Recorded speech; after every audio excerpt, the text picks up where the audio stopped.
बिस्मिल्लाहिर्रहमानिर्रहीम। अस्सलामुअलैकुम। Welcome back to my YouTube channel #अम्ब्रेन। कैसे हैं आप सब? यकीनन ठीक ठाक होंगे। आज हम बना रहे हैं बहुत ही मज़ेदार सी इमली की खट्टी मीठी चटनी। ये चटनी बहुत ही मज़ेदार होती है। इसका फ्लेवर कुछ मीठा कुछ खट्टा होता है। इसको आप किसी भी स्नैक्स के साथ सर्व कर सकते हैं। शामी कबाब, चपली कबाब, रोल, समोसे, सैंडविचेस, इवन कि आप इसे फ़िश के साथ भी सर्व कर सकते हैं। बहुत ही ज़्यादा मज़ेदार होती है। इस मज़ेदार सी इमली की खट्टी मीठी चटनी की रेसिपी जानने के लिए ज़रूरी है कि आप मेरी वीडियो पूरी देखिए, शुरू से लेकर एंड तक। तो फिर देख लेते हैं कि हमें इस मज़ेदार सी रेसिपी को बनाने के लिए किन किन चीज़ों की ज़रूरत है।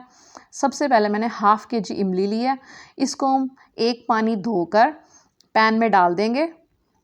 पैन में हमने इतना पानी डालना है कि इसमें अच्छे तरीके से हमारी इमली डिप हो जाए। हमें इसे एक उबाल तक पकाना है। जब हमारी इमली अच्छे तरीके से सॉफ्ट हो जाए, उसको हम ठंडा करके रूम टेम्परेचर पर जब वो ठंडी हो जाए, फिर उसके बाद हम उसके सीड्स अलहदा करके ब्लेंडर जग में डालकर उसका एक स्मूथ सा पेस्ट बना लेंगे। 1 कप मैंने पानी डालकर उसका पेस्ट बना लिया है। पेस्ट को हम एक पैन में डालेंगे। पैन में मैंने पेस्ट के बाद 1 कप पानी डाला है। 1 से 2 कप आप पानी डाल लीजिए। उसके बाद हम इसको पकाएंगे। इसमें मैंने चीनी डाली है।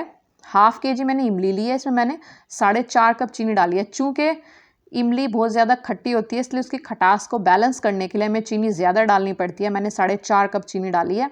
इसको हम पकाएंगे। चीनी डालने के बाद मैंने इसे आधा घंटा तक पकाया है। इसके बाद इसकी ये शक्ल है।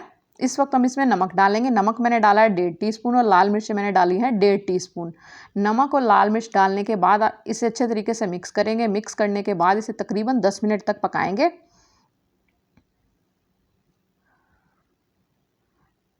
ये तकरीबन तैयार हो चुकी है। एंड पर हम इसमें सिरका डालेंगे। सिरका मैंने डाला है 1/4 कप।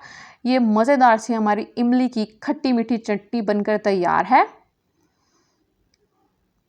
आप इसे किसी भी स्नैक्स के साथ सर्व कीजिए। उम्मीद है आपको रेसिपी अच्छी लगी होगी, और अगर अच्छी लगी है तो इसे लाइक कीजिए, इसे शेयर कीजिए।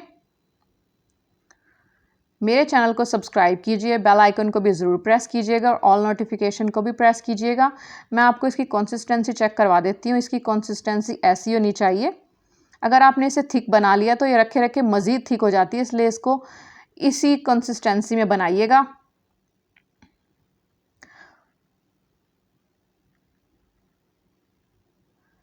इस रेसिपी को ज़रूर ज़रूर ज़रूर ट्राई कीजिएगा।